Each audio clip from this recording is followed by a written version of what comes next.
One more video from education एओलिक channel. आज हम पढ़ने वाले मास्टर बोर्ड के एफओजेसी का फिजिक्स का फर्स्ट चैप्टर यूनिट है मेजरमेंट का पार्ट 4। सो फ्रेंड्स, पिछले लेक्चर में हम पढ़े थे फार्मूलाज। तो ये जैसे कि हम पहले पिछले लेक्चर में जैसे फार्मूलाज पढ़े थे, तो पहले फार्मूला था potential, resistance, acceleration due to gravity, weight, conductance, resistivity, surface tension, torque, conductivity, power, frequency. तो हम नेक्स्ट पढ़ने वाले हैं डायमेंशनल कांस्टेंट। अब नेक्स्ट डायमेंशनल कांस्टेंट में हम पुराने फार्मूलाज भी कुछ रिवीजन करेंगे, उसके बाद डायमेंशन के बारे में, कांस्टेंट के बारे में स्टार्ट। अब डायमेंशनल कांस्टेंट में पहले ग्रेविटेशनल कांस्टेंट के बारे में पता करेंगे। आपको तो पहले ग्रेविटेशनल कांस्टेंट के बारे में मालूम ही है। ग्रेविटेशनल कांस्टेंट का फार्मूला यहाँ पे फोर्स है, फोर्स का फॉर्मूला ग्रेविटेशनल कांस्टेंट के साथ जी ग्रेविटेशनल कांस्टेंट रहता है। यानी कि जो ये ग्रेविटेशनल कांस्टेंट है ये हर जगह सेम रहता है, यानी कि ग्रेविटी हर जगह सेम है। उसके वैल्यू कहीं चेंज होते हैं, कहीं अलग रहते हैं। जैसे कि दूसरे प्लैनेट पे अगर 9 रहेगा तो ये दूसरे प्लैनेट पे भी 9 ही रहेगा ग्रेविटेशनल कांस्टेंट, वो हर जगह सेम रहता है। इसका फॉर्मूला हमें 10th स्टैंडर्ड में ही पढ़े थे हम। F=g mass 1 mass 2 upon r square और डी स्क्वायर। हम नेक्स्ट हम पढ़ने वाले G=F are square upon m1 m2। ये डायमेंशन निकाल रहे हैं हम इसका, जैसे जो फार्मूलाज निकाले थे अभी जो पहले लेक्चर में ग्रेविटेशनल कांस्टेंट है उसके भी फार्मूलाज निकालने पड़ेंगे हमें। डायमेंशनल कांस्टेंट यानी अब उसके बाद एप्सिलॉन का है। एप्सिलॉन में क्या है देख लीजिए, एप्सिलॉन का फार्मूला भी यहाँ पे दिया है। F=k(q1 upon q2 are square), फिर 1/4 पाई ई ओ, फिर Q1 upon Q2 upon r square, दोनों मल्टीप्लाई है। तो जब हम सॉल्व कर रहे हैं तो ई ओ का क्या आ रहा है Q1 अपॉन Q2 और एफ आर स्क्वायर जो मल्टीप्लाई क्रॉस मल्टीप्लाई अपना ये सब करने के बाद आंसर यहाँ पे आ रहा है। तो उसको हम डायमेंशन में कर रहे हैं। ए यानी कि करंट है, ए यानी कि ए स्क्वायर, यानी कि इनका पावर प्लस हो जाएंगे, ए स्क्वायर प्लस इन 8 स्क्वायर 2 स्क्वायर। तो यहाँ पे जो नीचे के उनके भी यहाँ पे मल्टीप्लाई होंगे, क्रॉस मल्टीप्लाई डिवीज़न होंगे। तो हमारा डायमेंशन ये आने वाला है m-1 l-3 t4a2। अब नेक्स्ट पढ़ने वाला डायमेंशन वेरिएबल्स। यहाँ पे भी फार्मूलास ही हैं, पर कुछ जो पहले फार्मूलास थे उनके डायमेंशंस निकाल लेंगे हम पहले। तो नेक्स्ट आगे के लेक्चर में तभी तो हम समझ पाएंगे, ये तो आप भी जानते हैं। डायमेंशनल वेरिएबल्स, एंग्लोस्ट्रिंग का भी फार्मूला हमें याद है। Dimension change in dimension original upon original dimension.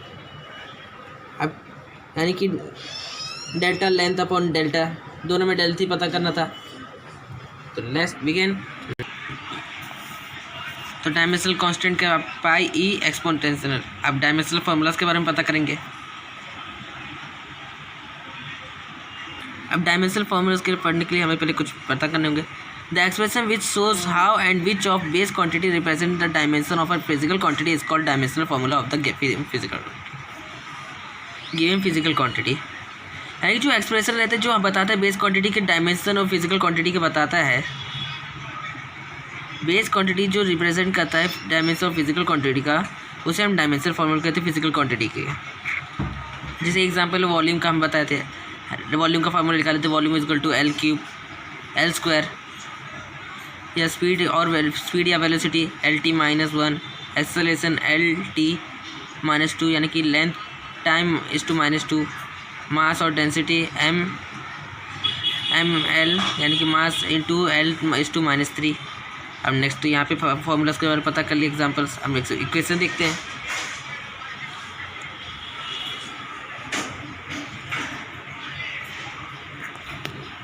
अब डायमेंशनल इक्वेशन क्या है?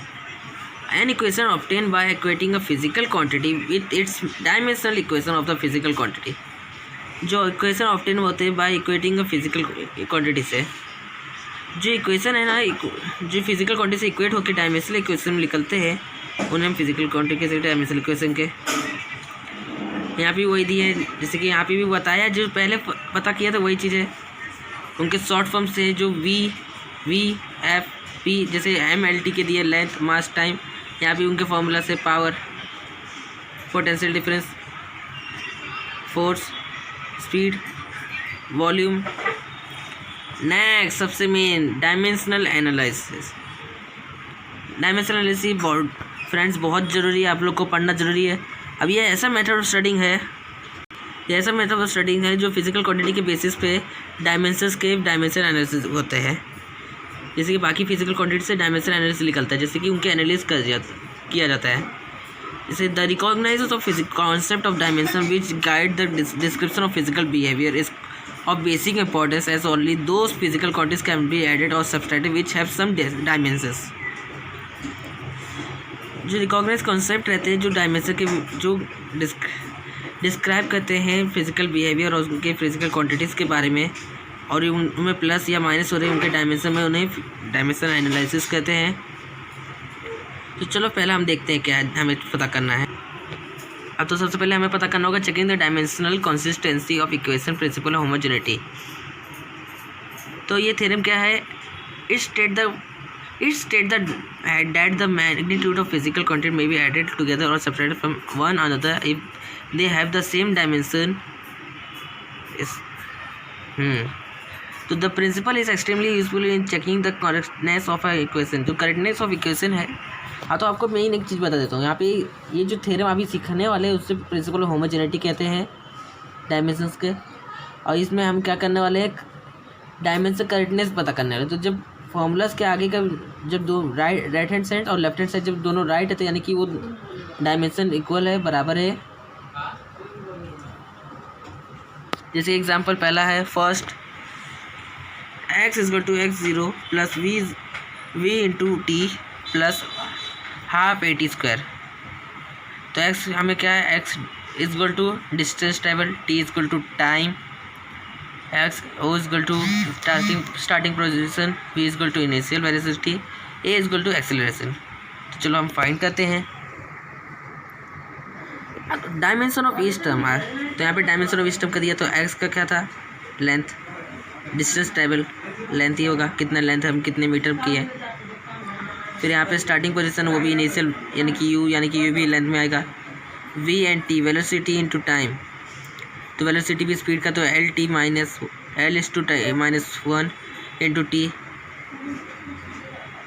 तो टी यहाँ पे प्लस है, एक माइनस है, तो प्लस माइनस में कट गया, तो एल बचा। हाफ इंटू ए t square, L t minus T square, यहाँ पे भी T square T minus T कटा, एल बचा। यानी कि सबके इक्वल आ रहे हैं, यानी कि इसे कहते हैं principle homogeneity. As term on the RHS of this equation has the same dimension, namely that of length, which is same as the dimension of LHS of equation. Hence the equation is a dimensionally correct equation. यानी कि जो RHS है, तो RHS और LHS दोनों same निकलते हैं, इसमें सेम डायमेंशंस के। जैसे कि LHS यहाँ पे x है तो उनका भी दोनों का सबका निकल रहा है, x equal to x0, v t equal to half a t square, सब सेम निकल रहे हैं। यानी कि एक प्रिंसिपल होमोजेनिटी है, यानी कि एक इक्वेशन ऑफ, यहाँ पे सभी इक्वेशन एक जैसे सेम है डायमेंशन सबका, जैसे कहते हैं principle homogeneity of dimensions. Deducing relation among physical quantity. The method of dimension can sometimes be used to deduce relation among physical quantity if we know the dependence of physical quantity on other quantity. Deducing यानी कि subtract करना, यानी कि subtract relation among physical quantity, यानी कि यहाँ पे subtract करने होंगे, पता करना होगा। तो इसका method, the method of dimension can sometimes be used to deduce relation among physical quantity. जो मेथड ऑफ डायमेंशन है जो यूज़ किया जाता है डिड्यूस यानी कि घटाने के लिए भी यूज़ किया जाता है फिजिकल क्वांटिटी को।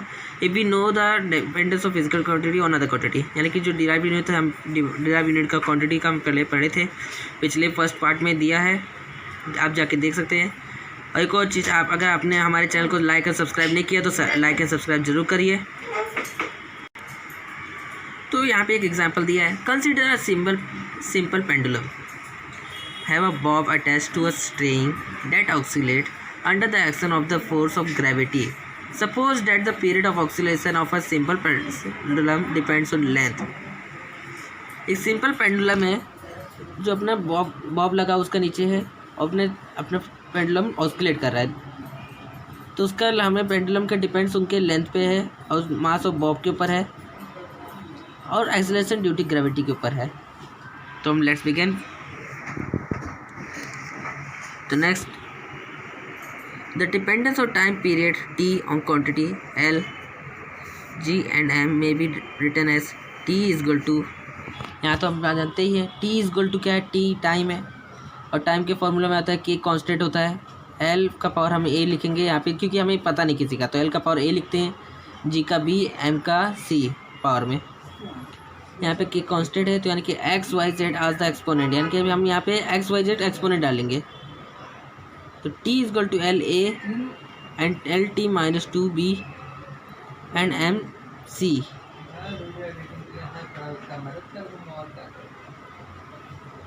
तो कंपेयरिंग किए दोनों साइड में, L M a t L 0 है, L 0 M 0 है, T 1 है, फिर यहाँ पे M L है, L a प्लस बी और T 2 माइनस 2 b है। तो इन दोनों को कंपेयर करेंगे हम। तो कंपेयर करने पे हमारा आंसर आएगा 1 is equal to 0, a plus b is equal to 0, तो उससे हम इक्वेशन 1 डालते हैं, minus 2b is equal to 1, b is equal to minus 1/2।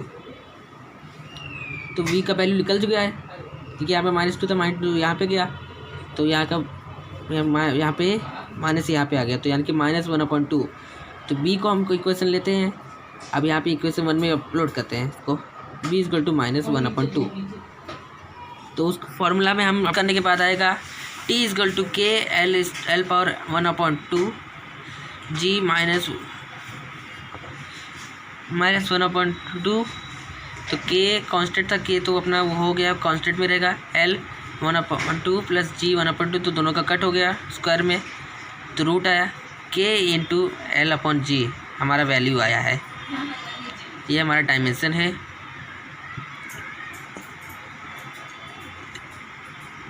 अब नेक्स्ट है derive a relation for momentum which depend on mass m and velocity p constant m into, तो p is equal to k constant में आ गया और k into m a into v। तो p का हमें बताइए डायमेंशन निकाले थे, m l t minus 1 is equal to m a, m का वैल्यू हम जानते ही है, into l t minus 1, t minus t is to 1, velocity का भी पता है, मास का भी पता है, ऊपर b पावर में है, m a l b t minus b। तो कंपेयरिंग दोनों करेंगे, comparing both side, a is equal to 1 आएगा, b इज इक्वल टू 1 आएगा।